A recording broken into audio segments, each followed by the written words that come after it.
Good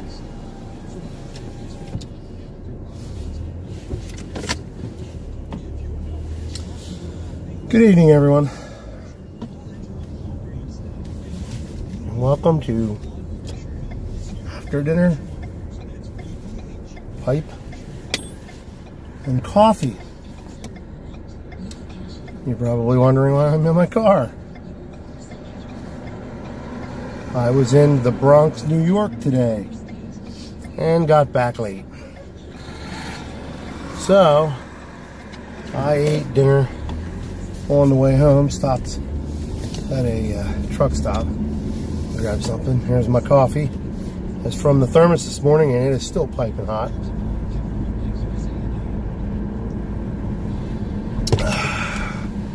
And I'm smoking my corn cob on Cob Tuesday. This is my Missouri Legend.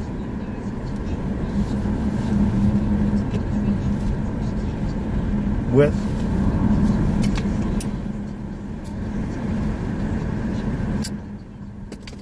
my I need to relax fireside. The coffee is Starbucks breakfast blend, and it's black, of course. Only way I drink it. Oh, so good. It has been a long day.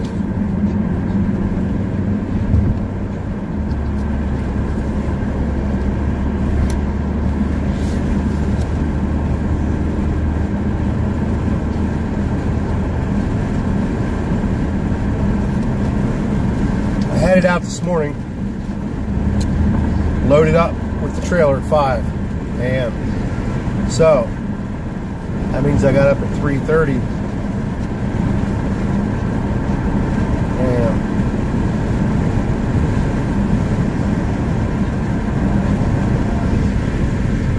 to get to work, get my paperwork, and get everything going. Let me try the other light. See if that works. There you go. That'll work better. And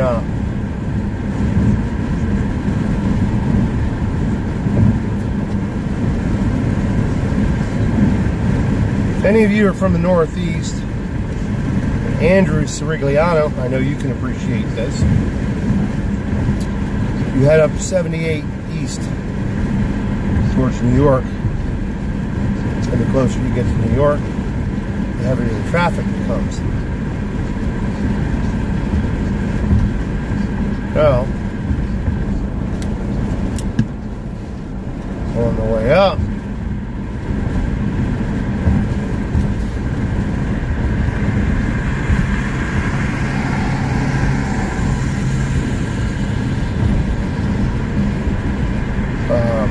just outside of Allentown, there's a truck fire up on a hill, and it's a big hill. You gotta go up this big hill. Then you'll come down the other side in Bethlehem, PA, up that way. There's a tractor trailer fire on the side of the road, so that snarled everything up for a while. So we creeped and crawled up that hill. Normally I'm hitting about 65 on that hill. That took about 30 minutes to get through. Got moving. Crossed into New Jersey.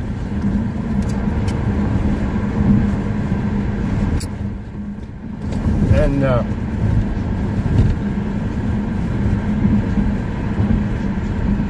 hit the rush hour traffic. Got through a portion of that, started moving again, hit another accident. Then the fun began. Crossing the George Washington Bridge into New York City. I don't care what time of day you go up there, it ain't fun. So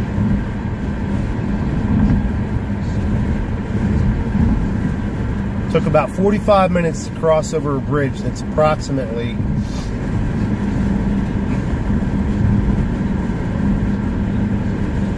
That's your average bridge span over a river. So it's at about 1,000 feet or more. Not much. Because all this traffic merges in, goes through the toll booths, and then splits into 2 lanes. We got everybody coming from everywhere.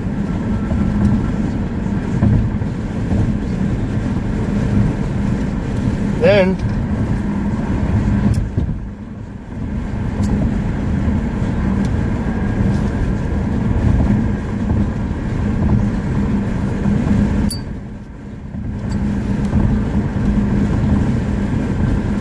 I got into the Bronx, and that ain't fun.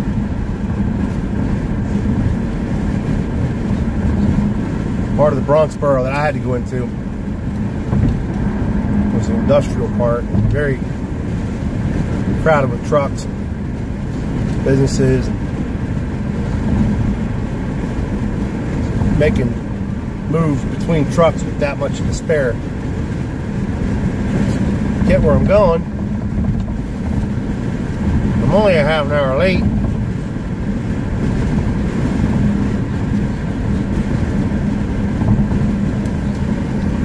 Go to the receiving office. Let me puff on this a little bit.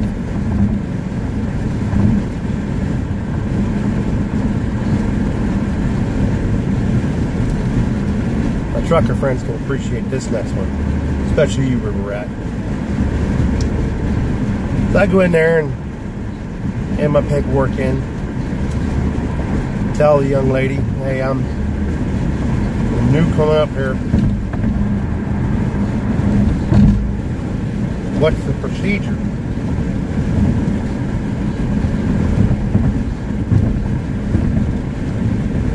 She said, give me your phone number. Go out there and wait. When the door opens up between doors 4 through 9, they'll call you back in. You'll come back here for the paperwork. Okay.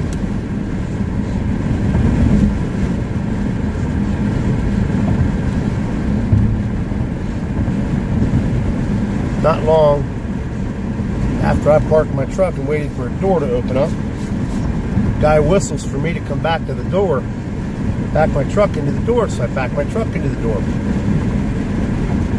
And I sat for 3 hours.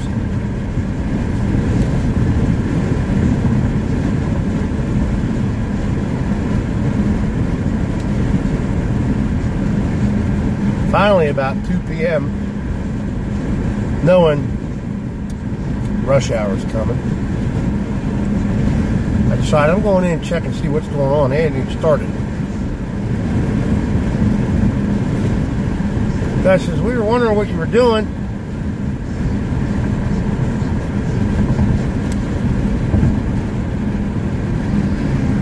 Supposed to come in, hand us your paperwork, which I didn't get handed back from the receiving office. Open up the door, the garage, the bay door, and put the loading ramp down.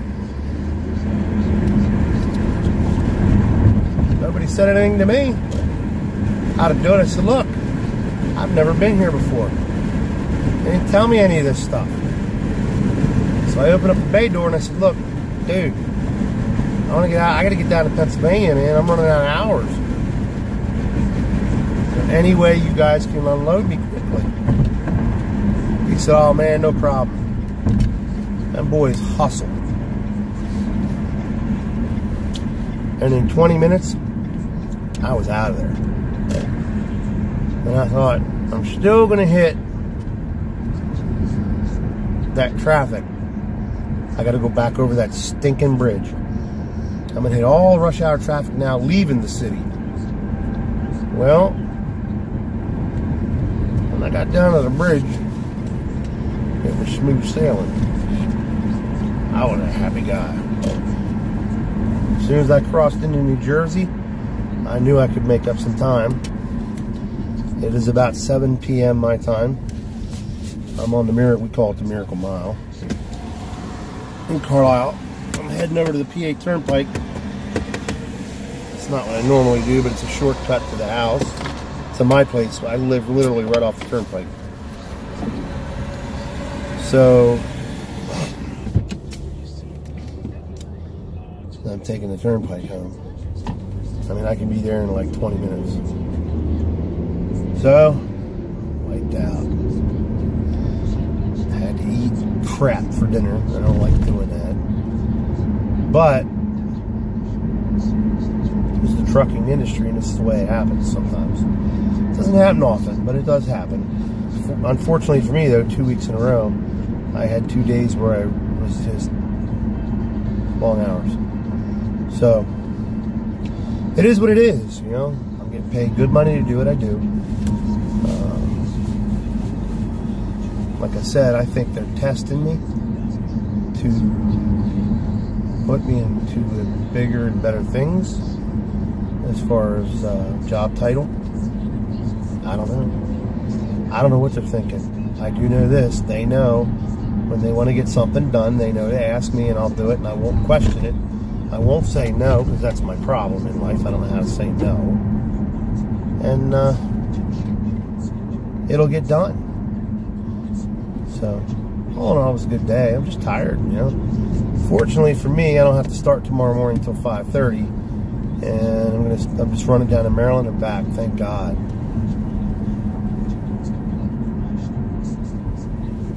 Oh, that coffee's so good after a day like today. But anyhow, I hope y'all had a good day. Hey, a little hard work never hurt anybody. You know, if you think driving truck is not demanding physically, think again. It's mentally and physically demanding. We got to bounce up and down in the seat. A lot of truck drivers got messed up backs and knees from the clutches and climbing up and down, and hips climbing up and down, and backs from the being in the seat for long periods of time. What happens is, being the former muscle guy, your psoas muscles, which is the deep muscle within your abdominal region, doesn't get a chance to stretch fully and do what it's supposed to do when you're sitting for hours at a time, therefore putting pressure on your low back. And that's why a lot of people who drive truck have back issues, and that's why it's important to stretch, and it's important for truck drivers to get out and get some walking in, or get out of their truck when they are at a location and walk, because you need to get those discs moving in the low back, and you need to get those muscles warm, and you need to stretch them. So that's the importance of that. There's my health speech for today. So anyhow, not only that, you're watching the gauges, you're watching both sets of mirrors on either side constantly. You're watching what's in front of you. You're listening to the engine of your truck and any sounds that may sound unfamiliar with your truck that might indicate that there's a problem. On top of that, you're constantly in defensive driving mode, because everybody out on the road is an idiot and doesn't know how to drive. That's how I taught my kids. Assume that everybody else on the road does not know what they're doing. You drive in a defensive manner the whole time. So, in a truck, you got an 80,000-pound missile barreling down the road. Your stopping distance is not at all any good when you're loaded up. So, it's physically demanding, and it is mentally draining at times. It is stressful, too, because you're dealing with a lot of stuff. The safety of yourself, your cargo, getting your truck there in one piece and back, and the safety of others around you. Truck drivers get a bad rap all the time. All the time. It's always their fault. And it's not always a truck driver's fault. You know, us professional drivers, there's professional drivers, and then there's steering wheel holders. The steering wheel holders are people that I call, they hang onto the steering wheel, mash the pedal down to the floor, and they hang on and they just go. But there's professional drivers. Look, the majority of your drivers out there are good drivers. They care about what's going on around them. They've had more training behind the wheel and more experience behind the wheel than most four-wheelers, we like to call y'all, that are on the road. We go through extensive training at school. We're constantly doing safety meetings with our companies and trainings and stuff. We have to be physically fit. We have to go through a DOT physical, Department of Transportation. We have to go through background checks. And there's a lot there. I liken it to the equivalent of an airline pilot, except you're not in the air, you're on the ground. So, there's my little rant for that. But, I saw a sign today, and I thought, how appropriate, you know? It said this: if the store shelves are full, thank a truck driver. Folks, let's face it, without truck drivers on this road, there would be no groceries, no commodities, none of the necessity things of life on the shelves at the store for us to use, that we use. Toothpaste, toilet paper, soap, clothing, food, fingernail files, toothpicks, Q-tips, you name it. Those little things that we would miss if we didn't have them. So, if your store shelves where you live are packed and full, and you see a truck driver, thank them. It is a thankless job. We are looked down upon. We are considered dirty, scummy people. And that's not true. The majority of the drivers on the road are good people. Very nice, very clean cut, very professional people. It is what it is. Unfortunately, we're caught up in that stereotype. Movies don't help. It's not all Smokey and the Bandit, BJ in there. You know, geez, I'm aging myself there on that one. But it's not all, you know, what everybody thinks. It's not glamorous, I'll tell you that right now. Been over the road, been local, done a lot of it. It's not glamorous. It's a lonely life if you're on the road. And those of my trucker friends out there, you know what I'm talking about. And it's a hard life being on the road. But it's also a fun life, and it was an adventure for me. I loved it. I loved being on the road, but I missed my wife.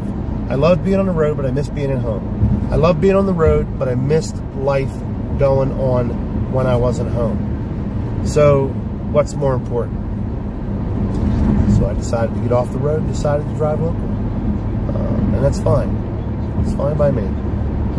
But anyhow, I digress. There's a $5 word for you. Y'all are helping me stay awake. So we're not coming from the Bearded Welshman's pipe parlor. So it is what it is tonight. Tomorrow's another day. Thank God I made it through today. Wasn't that bad coming back home. I thought the traffic would be worse than it was. Hard part's just going from work to home, because, you know, you just want to get home. So I'll go home, I'll relax, I'll chill out for a little bit. Probably smoke another pipe. And go to bed, take a shower, and then go to bed. Because I'm wiped out. But, listen, I was at 499 on subscribers today. Thank you so much to the new subscribers. I appreciate everything that everyone has done for me. I love the comments. Please keep the comments coming. I will try to answer to the comments as much as I can. If there's a lot, it's going to be hard to do because it's a lot. It's a lot. But I will at least hit the thumbs up or the I heart or whatever you want to call that. The heart sign. I don't know. I'm getting more VRs in. Get them in. Friday night, midnight's deadline. And then Saturday's the drawing. So, yeah. I appreciate all the new subscribers. Lots of kind words and comments coming across. Thank you so much. Eddie, you know who you are. It's hard to say your last name. I don't want to mess it up. But you know who you are. Thank you for the kind words today, my friend. I appreciate that. Yeah. It's been a wild month and a half. I think it's been a wild month and a half. I mean, here's another month go by and I went up almost 200. So it's been great. I love doing YouTube videos. I love it. I have a good time. It keeps me out of trouble. But yeah, trucking industry is something else. Those of you that are new to pipe smoking, I saw a video that Gray Bailey put out this evening or this afternoon, late this afternoon. I'm gonna find that and put that in the bucket. Watch that. There's a link. There'll be a link to that video. Understand something. When you're smoking pipe, in the beginning, it's going to be hard to keep it lit. It's going to be hard to not get it gurgling. It's going to be hard to get a good smoke out of it because you're learning how to light a pipe, load a pipe, light a pipe, smoke a pipe. Okay. Practice. It takes practice. It's going to take some time, and when you finally get it down and you get that perfect draw and you sit back after you do the refire, there's a light to char and then there's a relight to fire it up and take that good drawing. You'll know and remember how you did it and just do it again. Look, I don't have perfect smokes every time. Example is in the car. That pipe should have lasted me pretty much the whole ride home. But it didn't, because I was quickly packing it. I didn't pack it right. And I was trying to get moving because I wanted to get the video started and all. So, anyhow. I hope you folks had a great day. I know I did. I care about each and every one of you. Listen, there's always light at the end of the tunnel. Tomorrow is a new day. It's a fresh start. Make the most of it. And I'll see y'all tomorrow. Hopefully I will be back in the Bearded Welshman's Pipe Parlor for the after dinner pipe and coffee. And we'll be able to go from there. All right, everybody. Take care. God bless. Love y'all. I mean it. You've been great. And I will talk to you tomorrow. Light them up.